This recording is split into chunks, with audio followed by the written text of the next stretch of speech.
One change I made in my behavioral coaching process is now I don't just look at people's behavior, I look at their identity. What is our identity? That's the way we define ourselves in the world. And the reason is, if we have an identity that's fixed, we may limit our chance to get better.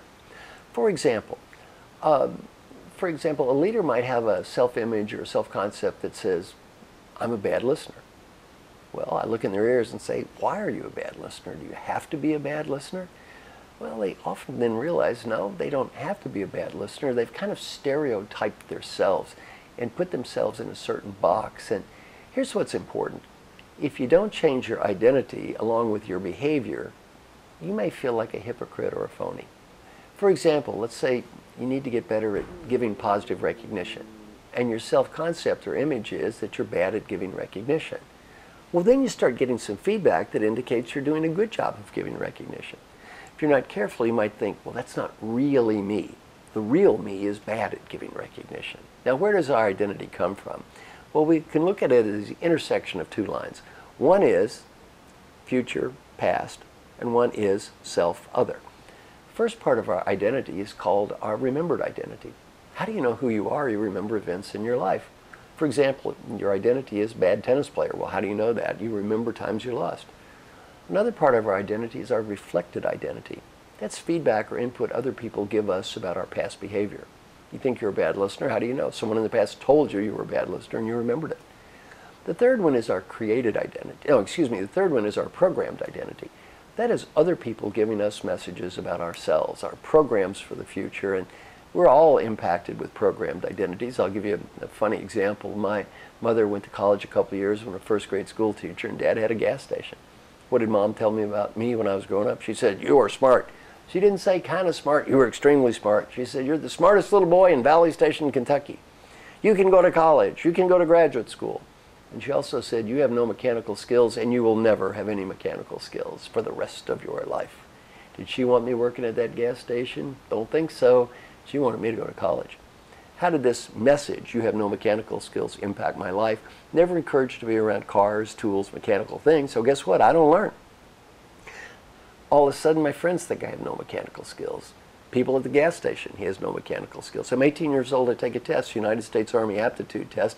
I scored in the bottom 2 percentile of the United States.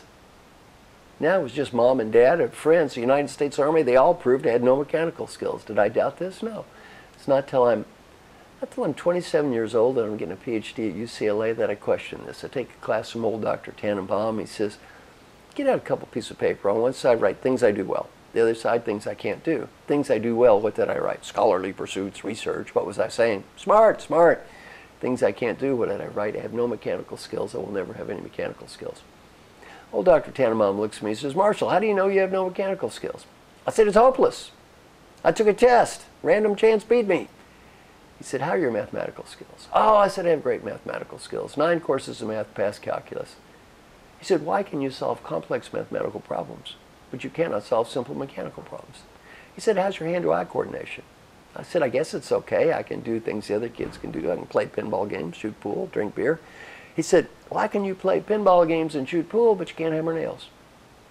When I was 27, I finally realized I had no mechanical skills because I was told I had no mechanical skills. I bought into it, believed it, became part of my self-image, and I lived out through life. There's absolutely no genetic reason I had no mechanical skills. I just bought into a program. Simple as that seems, I work with clients all the time who have negatively stereotyped themselves. I can't listen, I can't give recognition. There's no logical or genetic reason for this. These are just programs that we've clung on to too long. And then, of course, the final place we can develop our identity is called our creative identity, created identity. This is the way we define our own identity for the future. And in my book, Mojo, I talk about the example of Bono. I had dinner with the rock and roll star Bono one night. He talked about his identity. It was really interesting. This guy had done a great job of creating different identities in a positive way. His first identity was regular guy. And he's still a regular guy. I use the F word about every third word, and he was very kind and apologized for his language. I said, don't worry, I'm from Valley Station, Kentucky. I said, I thought that was the adjective that preceded all nouns. Then after being a regular guy, he became rock and roll fan, and he's still a rock and roll fan. Talked about music and loved groups and how they influenced his life. Then he became a musician, obviously still a musician, not just to make money though, just because he loves doing it. Then he's a rock star. And he didn't say it to be bragging or showing off. He is a rock star. It's who he is, a large part of his identity in his life, and now he's a humanitarian. And I was impressed. He wasn't a fake humanitarian or pretend to be a humanitarian. He's a real humanitarian. He's a guy that's going out there busting it to really make the world better, and he was given many opportunities to make little cute comments when I was around him and put down the president or other people. He didn't do that. He was always on mission. Well, he created an entire new identity for himself in a very positive way, and this is something that we can all do.